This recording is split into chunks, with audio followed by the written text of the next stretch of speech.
Ya lo conocen, lo saben de memoria. De lo que no lo probaron todavía, pero va a ser de fácil de estudio.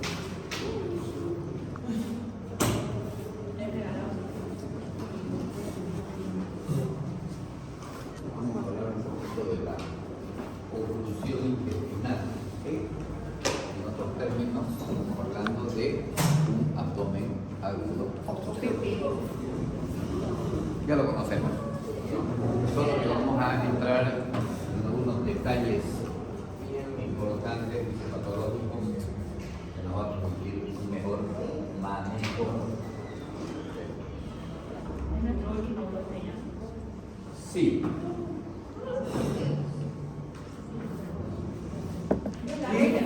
Es cortito. Vemos de intestino delgado, oclusión intestinal.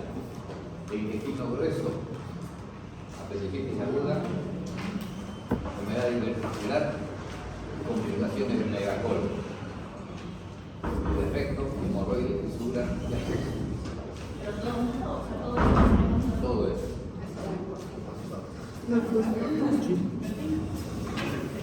Súper corto.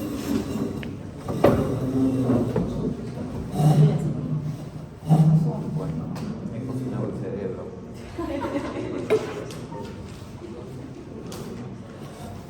Algunos conceptos importantes, al igual, esto ya lo conocíamos, que es una obstrucción simple.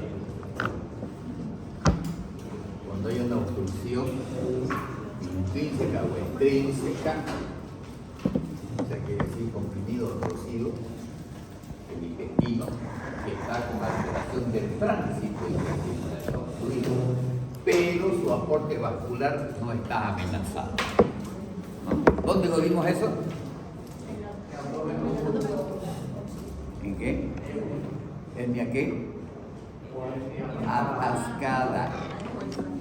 Una hernia atascada. Hay alteraciones del tránsito, pero no hay compromiso vascular.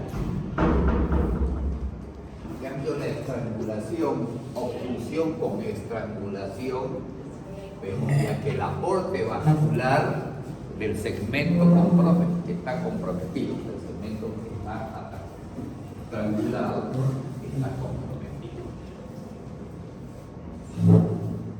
Y hay otra situación que se llama obstrucción venosa cerrada. Entonces, es una manguera que por acá le sigo metiendo agua y por allá no puede salir. Y yo sigo metiendo y no sale por allá. Sigo metiendo, va a reventar. Eso es venosa cerrada. ¿No? El cual quiere decir, tiene una doble obstrucción del cabo proximal y del distal. Ejemplo,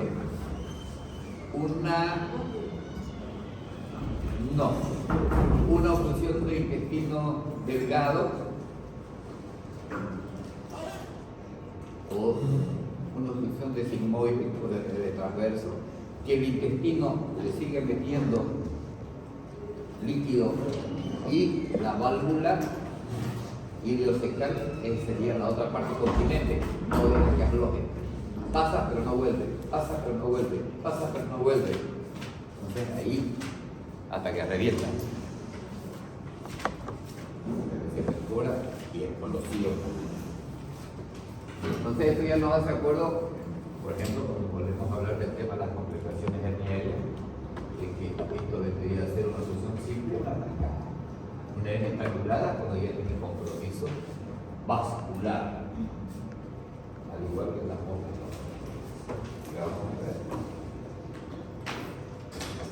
Y aquí están todas las etiologías posibles y que están divididas en tres grupos: las extraluminales, las intraluminales y las intrínsecas.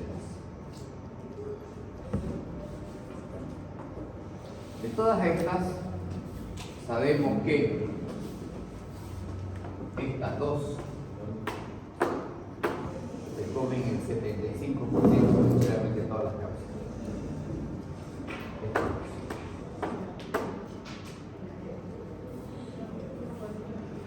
¿Eso qué quiere decir?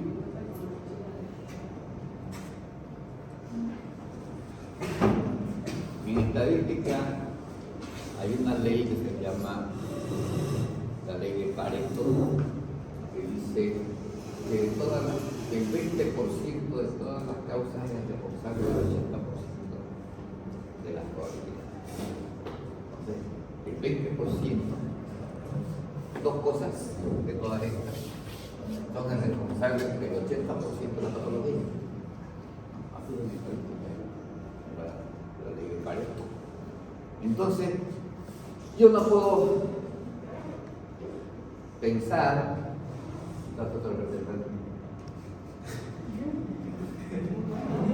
¿Qué me pasa? de pensar, y si fuese un hematoma de la pared de la luz intestinal ocasionada por un ángel que mordió la tripa en una noche de luna llena cuando un lobo aullaba, quizás sea ese diagnóstico. No. Si yo me fijo que el paciente en el examen físico, los 5 orificios herniarios, y miro la barriga, le examino a ver si tiene heridas operatorias, ya me comí el 80% del diagnóstico probable. El resto serán hallazgos diferentes. Entonces, esta es la principal causa. Y de ahí nos saltamos a estas de acá: cuerpos extraños, parasitosis, ileobiliar,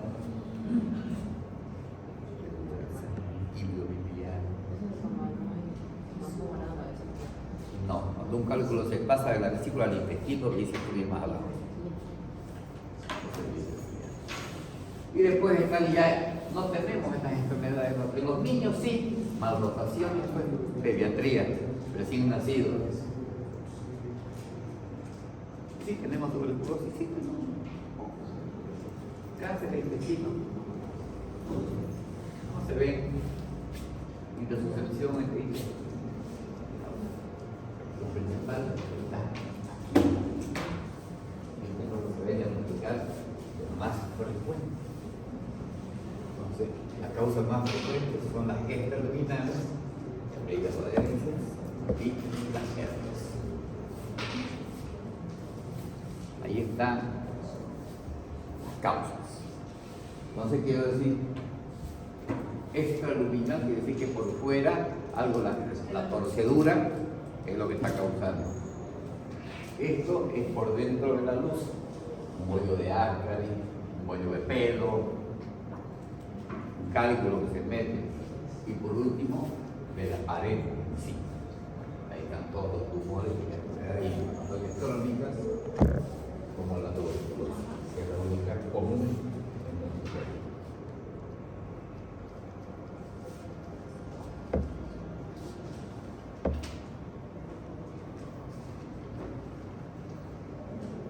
Esto sería una hernia extra.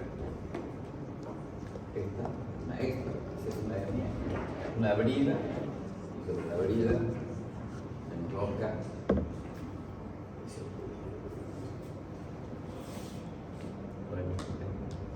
Intususcepción, mete dentro del mismo como una manga de camisa, lo quiere sacar uno y se mete la manga para el otro lado. Hay muchas veces niños.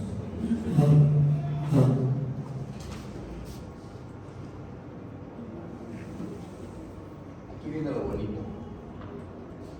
Uno tiene que saber estas cosas.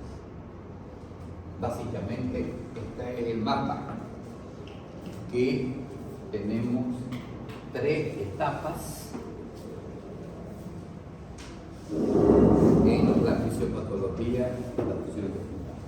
Una primera etapa, fase 1 o fase inicial, en la que el factor fundamental es aumento de la motilidad y aumento de la contractilidad. ¿Eso por qué sucede? Porque el intestino intenta sortear, pasar, desobstruir el mismo primero.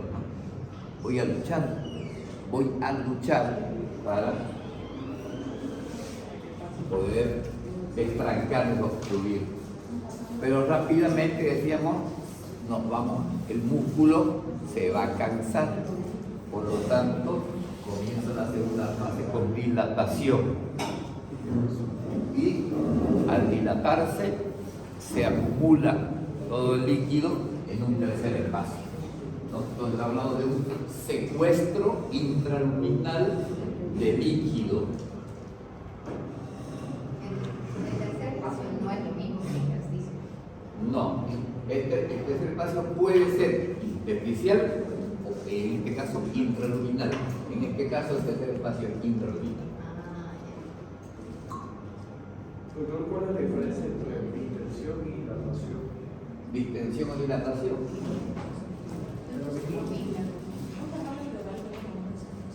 ¿Ah? No, porque no está en el intestino, está en un espacio virtual. Pasada la segunda fase, que esta es la fase, en realidad esta es la fase clínica de una obstrucción intestinal. Los pacientes llegan a los hospitales, a los centros de salud, aquí, en esta fase. Ahí llegan a la primera. Es raro que va a la primera. Siempre aparecen aquí. En la segunda fase. Y ya pasan a una tercera fase, donde ese intestino se sigue dilatando, aumenta el tercer espacio y, como todo obstrucción, las bacterias cambian en cantidad y calidad. Por lo tanto, aparece el componente C. Entonces, ahora nos imaginamos, tercer espacio, el montón de líquido secuestrado. Mientras más bajo sea la oclusión, más metros de tripa tengo para llenar de líquido. 7 metros tengo para llenar de agua. ¿Cuánta agua me entra ahí? Y además, el proceso infeccioso, que con todo el componente, luego, con todo lo que significa el síndrome inflamatorio sistémico y la falta de distribución de líquidos. Entonces aquí la pelea, por eso decíamos que en el crucifijo del cementerio de la fisiopatología del volumen agudo, la mayor cantidad de cruces las teníamos en secuestro de líquido. El componente fundamental fisiopatológico está en el desequilibrio hidroelectrolítico. Doctor, la cíclica sería un tercer paso que se puede hacer.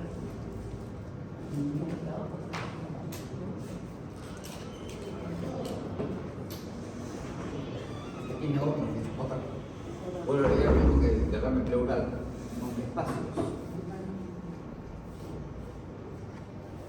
Entonces, en la primera fase, dice, si hay aumento en la motilidad y la contractilidad aumentada, lo que aumenta obviamente es el peristaltismo.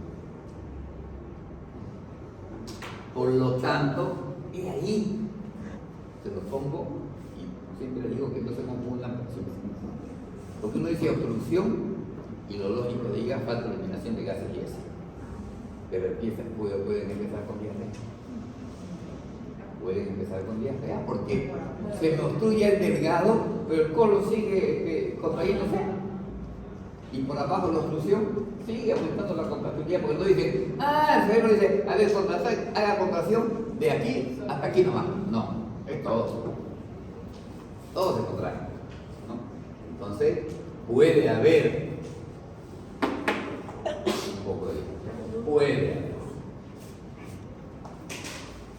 Pero así empieza el periodo de comienzo inicial, y eso es lo que confunde muchas veces el diagnóstico. Entonces, estas alteraciones de la motilidad intestinal se suman la acumulación de gases, la acumulación de líquidos y la acumulación de control intestinal. En ese líquido, en ese intestino que está trancado, todos esos líquidos comienzan a aparecer la distensión abdominal, que cada vez va aumentando el intestino de volumen, por lo tanto hay distensión. Por el otro lado comienza a haber proliferación bacteriana. Inicialmente hay un aumento cuantitativo.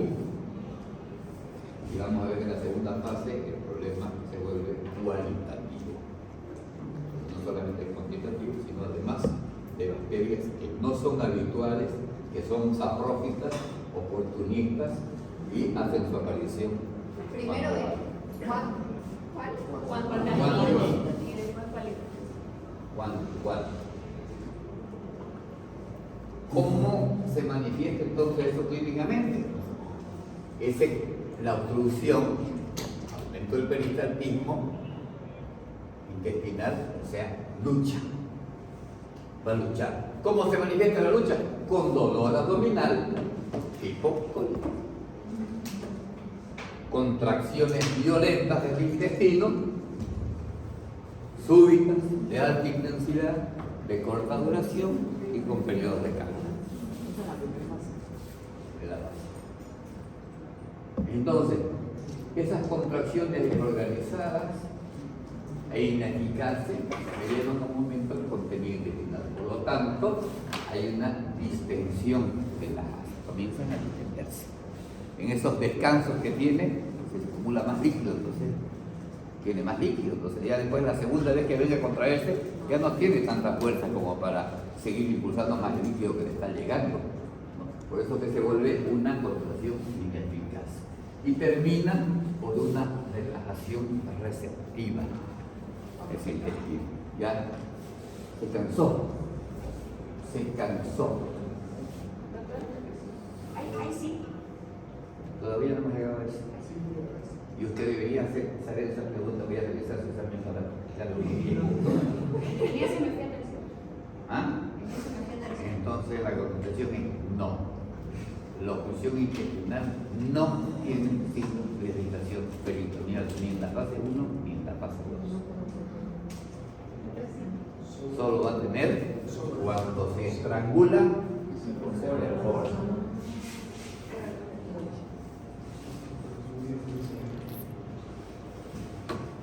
¿Qué pasa con el gas?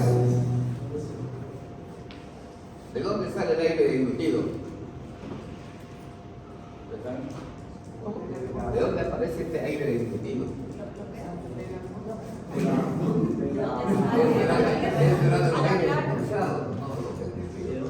¿De dónde? Ay, caracólico. Ay, es una tragadera de aire tremenda. El peligro del paciente implica tragar aire.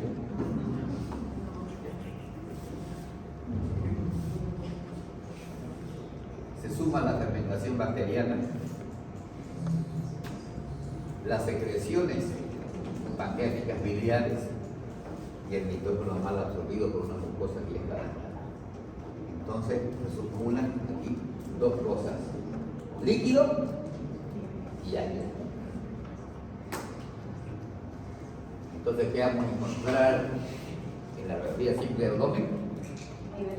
Niveles hidrogénicos. Así de sencillo.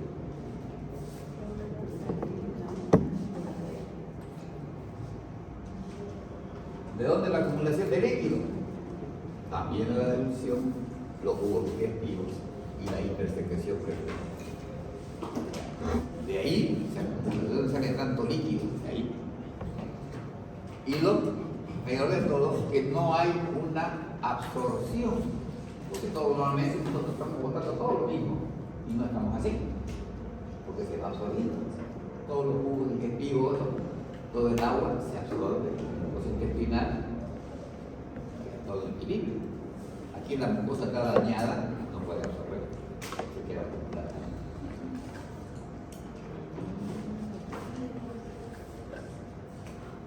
Este estancamiento me lleva al aumento cuantitativo de grado negativo que tengo.